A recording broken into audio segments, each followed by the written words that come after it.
तो गाइस मैं हूं आयुष और आप देख रहे हैं रेसल इंडिया। स्वागत है आपका आज की इस वीडियो में।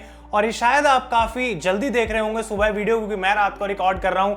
लेकिन एक ऐसी न्यूज जो आज हमें जानने को मिली अभी कुछ देर पहले, और सुन के मुझे शॉक तो ऑब्वियसली लगा, आप लोगों को शॉक लगा, लेकिन उससे ज्यादा बुरा लग रहा है। क्योंकि आज के दिन में क्या सारी चीजें एट द एंड सिर्फ एक बिजनेस डिसीजन बन चुके हैं। कोई वैल्यू नहीं है हमारे फैंस की, जो कि भाई इतने सालों से एक चीज को सपोर्ट कर रहे हैं। कोई वैल्यू नहीं है उस इंप्लॉय की जो कि उस कंपनी को इतना कुछ इतने सालों से दे रहा है, इतने अच्छे अच्छे इनपुट्स दिए, कंपनी का फायदा कराया, and now he is no longer with the company. मैं बात कर रहा हूं ब्रे वायत की, जिनको WWE ने गाइस कर दिया रिलीज अपनी ऑफिशियल वेबसाइट पे, ट्विटर पे, हर जगह ये चीज उन्होंने ऑफिशियल कर दिया है कि ब्रे वायत अब कंपनी के साथ नहीं है। अब जब लास्ट टाइम हमें ब्रे वायत देखने को मिले थे WWE टेलीविजन पे, वो रेसलमेनिया 37 में था, जब रैंडी ऑर्टन के अगेंस्ट वो अपना मैच हारे। तब से वो टीवी पर आए नहीं है, और रीजन उसका बताया जा रहा था कि क्रिएटिव से या फिर और किसी चीज से रिलेटेड नहीं है, उनको बस दूर रखा जा रहा है। कुछ लोग कह रहे थे मेंटल हेल्थ इश्यूज हैं, कुछ लोग कह रहे थे मेडिकल इश्यूज हैं, लेकिन इन चीजों पे हम कमेंट नहीं कर सकते भाई, क्योंकि हमारे पास कुछ ऐसी इंफॉर्मेशन नहीं है कि हम कह सके हाँ यही प्रॉब्लम थी।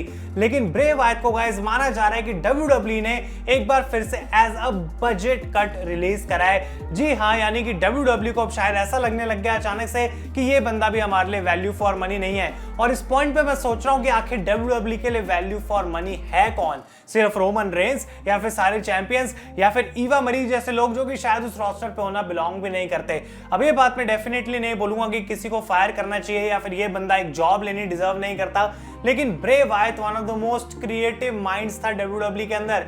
इतने सालों से इतने अच्छे गिमिक्स, इतने अच्छे कैरेक्टर्स उन्होंने सोचे, उन्होंने अपने लिए सारा काम किया, और WWE के राइटर्स का लेवल उनके आसपास भी नहीं है, वो मैच भी नहीं कर सकते जो चीजें उनके दिमाग के अंदर चल रही हैं। सेम रीजन की वजह से मैट हार्डी भी WWE छोड़कर गए, and I think Jeff Hardy भी छोड़ के जाएंगे, क्योंकि जो क्रिएटिव ब्रेन्स इन बंदों के अंदर है उनकी कोई सुनता नहीं है। और ये माना जा रहा है गाइस कि ब्रे वायत के क्रिएटिव प्लान से वो खुद भी खुश नहीं थे, और उनको जो आइडियाज पिच करे जा रहे थे वो काफी प्रोटेक्टिव हो गए थे अपने कैरेक्टर को लेके। उनको ऐसा लग रहा था कि भाई इनके आइडियाज की वजह से मेरा कैरेक्टर खराब हो रहा है, और लोगों के बीच में जो है इतनी ज्यादा नेगेटिविटी भी आ गई थी कि आखिर ये फील्ड करके आ रहा है। ब्रे वायत के दिमाग में जो चीजें चल रही थी WWE ने शायद उसको वैसे एग्जीक्यूट नहीं करा, और ये बात ब्रे वायत को पसंद नहीं आई। लेकिन ये रीजन नहीं है उनके रिलीज होने का गाइस, क्योंकि एक्चुअली में बजट कट की वजह से उनको रिलीज करा गया है। अब आई डोंट नो कि WWE में चल क्या रहा है, लेकिन डिटेल्स के अकॉर्डिंग ये भी माना जा रहा है कि ब्रे वायत को पिछले जो कुछ रिलीजेस हुए थे तब भी कंसीडर करा गया था कि हाँ इसको हमें निकाल देना चाहिए, हमें ज्यादा महंगा पड़ रहा है, लेकिन तब उन्होंने अपना डिसीजन होल्ड कर लिया। और फाइनली गाइस माना जा रहा है कि अब उन्होंने डिसीजन ले लिया कि ये चीज हम करेंगे। तो बैक स्टेज WWE में रिएक्शन कैसा है इसके बारे में हमें जानने को मिली है खबर कि काफी लोग स्टंड रह गए थे, क्योंकि ब्रे वायत की जो परफॉर्मेंस इन रिंग थी वो तो अच्छी थी, लेकिन साथ के साथ द फील्ड का कैरेक्टर बहुत बढ़िया मर्चेंडाइज सेल्स भी कर रहा था। काफी अच्छे फिगर्स, फील्ड की एक्शन फिगर्स बिकने के भी थे, और WWE को प्रॉफिट भी हो रहा था कहीं ना कहीं ब्रे वायत के कैरेक्टर से। लेकिन माना जा रहा है कि विंस मैकमैन ने इस पॉइंट पे निक खान को इतनी पावर दे दी है कि अगर निक खान ने कोई डिसीजन लिया जो कि एक अच्छा बिजनेस डिसीजन है, तो विंस उसके अगेंस्ट ज्यादा पुश नहीं करते हैं, और वो साइन, सील्ड एंड डिलीवर हो जाता है, यानी कि वो डिसीजन एग्जीक्यूट कर दिया जाता है। तो ब्रे वायत गाइस फिलहाल WWE के साथ है नहीं, और जो मैं बता रहा हूं उनका 90 डे का नॉन कम्पीट क्लॉज है, वो चलेगा All Elite Wrestling Fight for the Fallen November 6 से एक हफ्ते पहले तक। अब अभी मैं बिल्कुल भी बात नहीं यहाँ पे कर रहा AEW की या फिर और किसी चीज की, लेकिन रेसलिंग वर्ल्ड ने भी इस चीज पे रिएक्ट करा है, और मैं अपना ओपिनियन वीडियो के एंड में आपको जरूर बताऊंगा। लेकिन उससे पहले अलेक्सा ब्लिस ने डेफिनेटली जाके मैसेज लिखा जो आप पढ़ सकते हैं कि किस तरीके से उनके करियर के लिए कितना इंपॉर्टेंट ब्रे वायत था, और वो कहते हैं कितना ऑनेस्ट बंदा है, कितना अच्छा बंदा था, और मेरे साथ जो इसने काम किया वो मेरे करियर का बेस्ट वर्क है। साथ के साथ ब्रॉन स्ट्रोमैन ने ट्विटर पे जाके लिखा ब्रदर आई एम वेटिंग।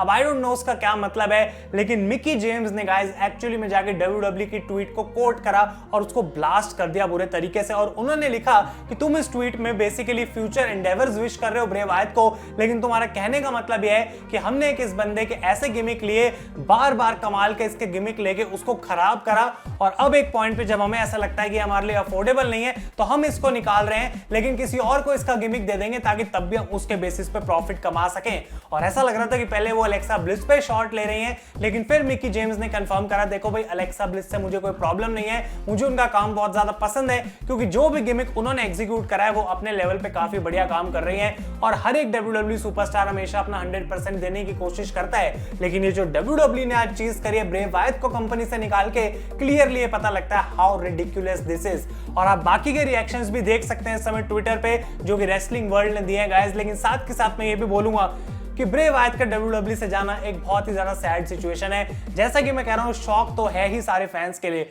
लेकिन WWE आखिर किस हद तक जाएगी।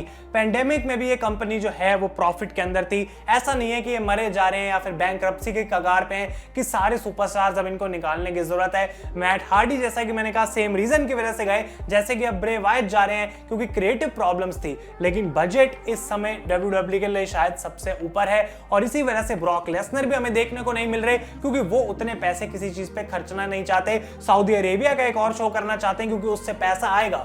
और अगर ये सारी चीजें WWE की सेल की तरफ पॉइंट करती हैं, आई डोंट नो, लेकिन ये सुपरस्टार्स अपना क्या क्या देते हैं भाई, कितने ज्यादा दिमाग लगाते हैं। क्या कोई सोच सकता है कि ब्रे वायत जब अपने भाई दिमाग में ये सारी चीजें सोच रहे हैं कि मेरा ऐसा कैरेक्टर होगा वैसा कैरेक्टर होगा, एक स्टोरी टेलिंग का पूरा पाथ है, 1-2 साल की स्टोरी उनके दिमाग के अंदर फीड है और WWE का क्रिएटिव कहता है भाई इसको हम मिट्टी में मिला देंगे, हम जो कहेंगे तुम वो करोगे, तुम जल के आ जाओगे, तुम घूम के आ जाओगे, तुम कुछ फायर बॉल फेंक दोगे मंडे नाइट ड्रॉ पे। सब बकवास चीजें जो WWE के क्रिएटिव में ब्रे वायत के कैरेक्टर के लिए खराब करी, वो चीज उनको बिल्कुल भी पसंद नहीं आ रही थी। तो मुझे डेफिनेटली गाइस बहुत बुरा लग रहा है ब्रे वायत के लिए और मैं ये चीज बोलूंगा, आई रियली वांट कि ब्रे वायत ऑल एलीट रेसलिंग के अंदर जाएं क्योंकि यहाँ पे उनके पास एक पॉइंट है प्रूव करने के लिए। सारी दुनिया जानती है, सारा रेसलिंग वर्ल्ड जानता है कि कितने कमाल के ब्रे वायत। और अगर अभी भी आप ये वीडियो देख के सोच रहे हैं कि भाई एक और WWE का सुपरस्टार AEW साइन कर लेगी, इसमें क्या नया है, तो क्या आपके दिमाग में ये बात भी आई कि जितना क्रिएटिव इनपुट WWE को ब्रे वायत ने इतने सालों में दिया है उसका रिवॉर्ड उनको क्या मिला है? एक WWE चैंपियनशिप रन,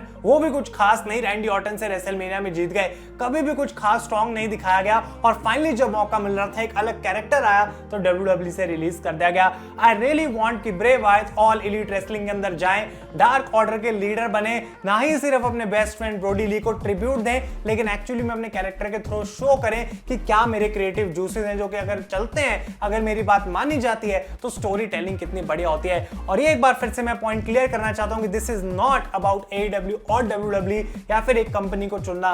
ये है बात गाइस कि अपने एम्प्लॉयज को तुम्हें रिस्पेक्ट देनी चाहिए, हर चीज आके पैसे पे नहीं अटकती। ये कॉन्ट्रैक्ट WWE ने ही ब्रे वायत को दिया है, यही contract Braun Strowman, Matt Hardy, Andrade, जितने भी लोग हैं, एलिस्टर ब्लैक, इन सबको दिया है। और अब वो चीज अगर उनको लग रही है कि ये बजट कट हमको कर देना चाहिए इनको ऐसे निकाल के, तो वो एक काइंड ऑफ धोखा कर रही है WWE अपने सुपरस्टार्स के साथ। एंड आई थिंक ब्रे वायत अगर AEW में जाते हैं, मैं उनको पूरे तरीके से सपोर्ट करूंगा क्योंकि आई नो वो कितने कमाल के हैं। Same for Alistair Black, same for Andrade, same for Matt Hardy and same for every other superstar जो अपने करियर के बारे में सोच रहा है। और डेफिनेटली इस चीज में मैं AEW की तारीफ करूंगा, भले ही वो फॉर्मर WWE स्टार्स को साइन कर रहे हैं लेकिन उनको पोटेंशियल तो दिखी, एटलीस्ट उनका टैलेंट रिकॉग्नाइज करा जा रहा है। मीरो ऑलरेडी चैंपियन और कितने कमाल के लग रहे हैं। तो फिर से पॉइंट घुमा फिरा के वहीं आता है कि ये पॉइंट दोनों कंपनीज के आपस में भैंसने का नहीं है।